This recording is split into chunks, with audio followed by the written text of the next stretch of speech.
Home Run Contest is back with the version 5.0 update to Super Smash Bros. Ultimate. But with 78 characters already in the game and more on the way, getting started can feel absolutely daunting. I'm Practical Tass, and I'll be breaking down 10 beginner strategies anyone can learn to send Sandbag flying 500, 700, or even 1,000 kilometers in a single crack of the bat. Each strategy will be shown at full speed first, and then broken down in slow motion.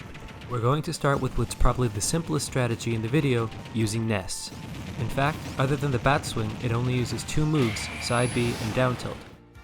And if you didn't catch all that, let's break it down in slow motion. I promise you, it's easier than it looks at first glance. Right off the bat, you want to start with two PK fires, then dash forward, crouch, and down tilt repeatedly until the fire goes out.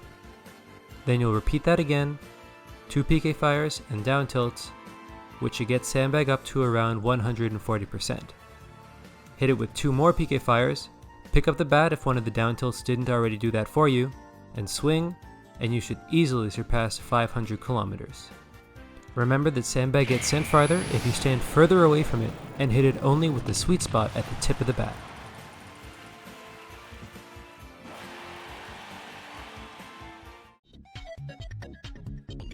Next up is Mr. Game & Watch. Mr. Game & Watch doesn't have a move that keeps Sandbag in place, so instead we'll use the barrier at the edge of the platform for the same purpose.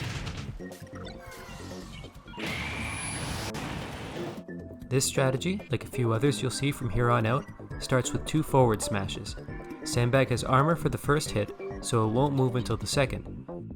The second also brings Sandbag to the corner, where we can wail on it with neutral B. When Sandbag is stuck in the corner, Chef becomes incredibly efficient as Sandbag is hit by both the food projectile and the frying pan fire. This racks up damage very fast, getting Sandbag to over 200% in the 10-second home run contest window, while still leaving enough time to dash to the bat, pick it up, and dash back for the swing. You could also skip the 10th hit if you're running out of time, as 9 should still be enough to get to 500 kilometers.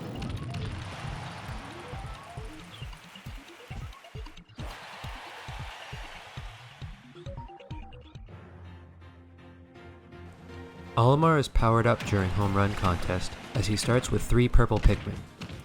We want to take advantage of the fact that purples do the most damage of the 5 different types of Pikmin.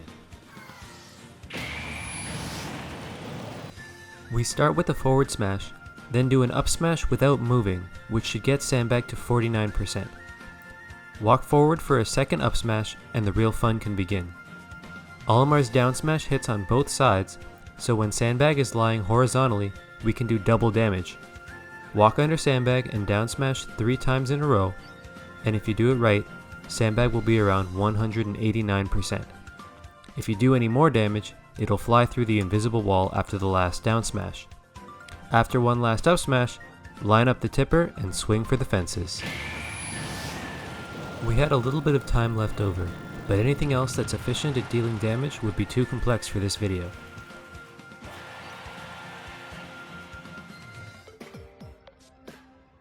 Piranha Plant's side B is another damage-dealing machine as long as Sandbag doesn't move.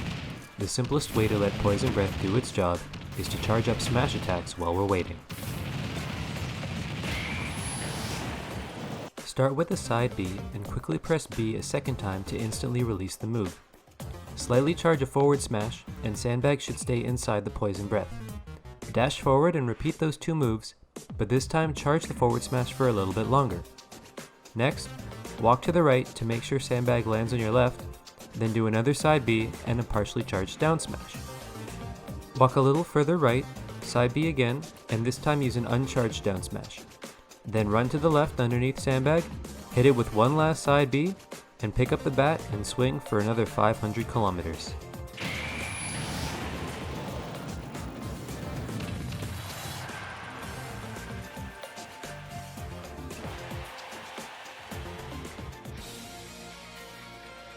Simon is another character that has access to a move which keeps Sandbag in place. His strategy also makes liberal use of buffering, which is holding your next input before the prior move ends. Simon's strategy starts with a 3-move loop: down B, forward tilt, and down smash. If you do everything fast enough, Sandbag will stay in place. You want to buffer every move after the initial down B. I timed the release of the down smash using a visual cue when Simon's arm starts to bend during the forward tilt animation. The finisher starts with another down B and forward tilt, but instead of a down smash, you want to hold right and B to buffer a weak side B, then wait as long as possible before swinging. If you find that Sandbag is out of range of your swing, you have time to walk forward a tiny bit first. And lastly, the beauty of this strategy is that it nets you 500 kilometers with Simon and another 500 with his Echo Fighter, Richter.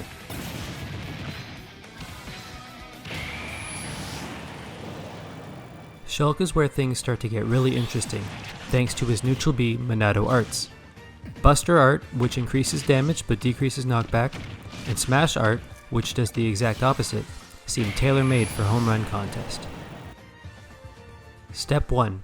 Press B, then right, then release B. This has the double effect of starting Buster art and moving Shulk closer to Sandbag.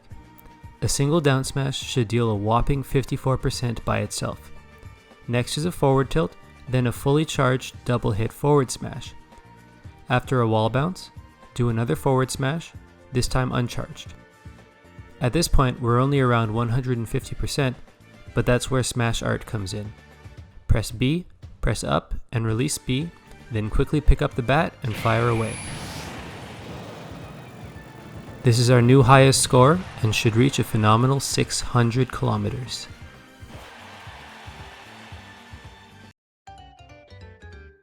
While all the other characters in our top 5 have various ways to power up the final hit, Peach simply racks up a massive amount of damage instead. Her down B turnip pull always pulls a powerful dot-eye turnip during home run contest. We start with the smash throw, which is performed by pressing right and A like a smash attack, then immediately pressing A again to recatch the turnip. While it might look like Peach is pulling a new turnip each time, that's not the case. After 5 of these in a row, we switch to neutral throws, which are just done with A. The key is to wait for Sandbag to come close to you before throwing, so you can always recatch it right away. If you follow the sequence of 5 smash throws and 5 neutral throws, Sandbag will reach a massive 244% before the swing and 282% after. Like Simon with Richter, you can also perform this strategy with Daisy. In this example, Sandbag lands in a different place after the 8th throw, but we can complete the strategy all the same.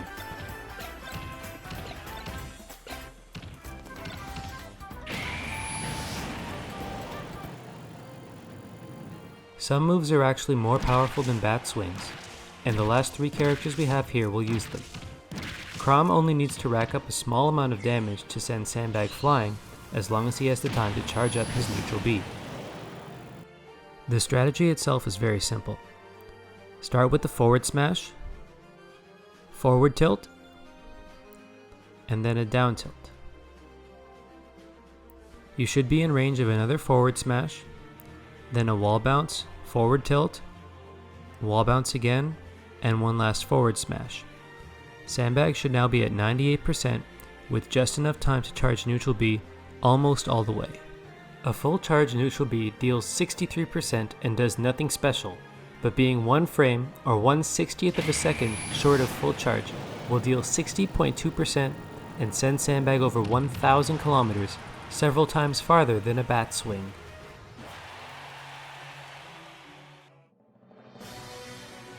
Roy's sweet spots and sour spots mean that even though Chrom is his Echo Fighter, Roy can't use Chrom's strategy. We still want to take advantage of his neutral B though. The general idea is the same as Chrom. Rack up damage for the first 6 seconds, then charge neutral B to 1 frame shy of a full charge. We start with 2 forward smashes, then run up and do 3 down tilts. You know you're close enough to Sandbag that the strong hitboxes are connecting if it's at 83% after the 3rd. You can also fit in a 4th down tilt once you get the timing down. We end with an up tilt and charge up Roy's neutral B. You can also turn around if you press it backwards, but that doesn't make it any stronger. Hold B until time runs out, and try again if you don't get the 60.2 or 60.3% hitbox. This applies to Chrom as well. Do it right, and Sandbag will get sent a massive 1,000 kilometers. Though it's weaker than a full charge Roy or Chrom neutral B, Ganondorf's neutral B Warlock Punch doesn't take 4 seconds to charge, so you have that extra time to rack up damage to make up the difference. You specifically want to perform a reverse Warlock Punch, because unlike Roy or Chrom, the turnaround does make Sandbag fly farther. Start with 2 forward smashes, then run towards Sandbag for a forward aerial. This should put you in place for 2 up smashes, which will then lead into a double jump down aerial. After you hit the down aerial, hold backwards as you come down, so you land to the left of Sandbag and turn around. After one final up smash, press B, then hold right to do a reverse Warlock Punch. The same 180% that gets a bat swing to 500 kilometers will land you your top score of 1,100 kilometers with the reverse Warlock Punch. One last thing. While recording this video, I decided to check how long the home run contest platform actually is.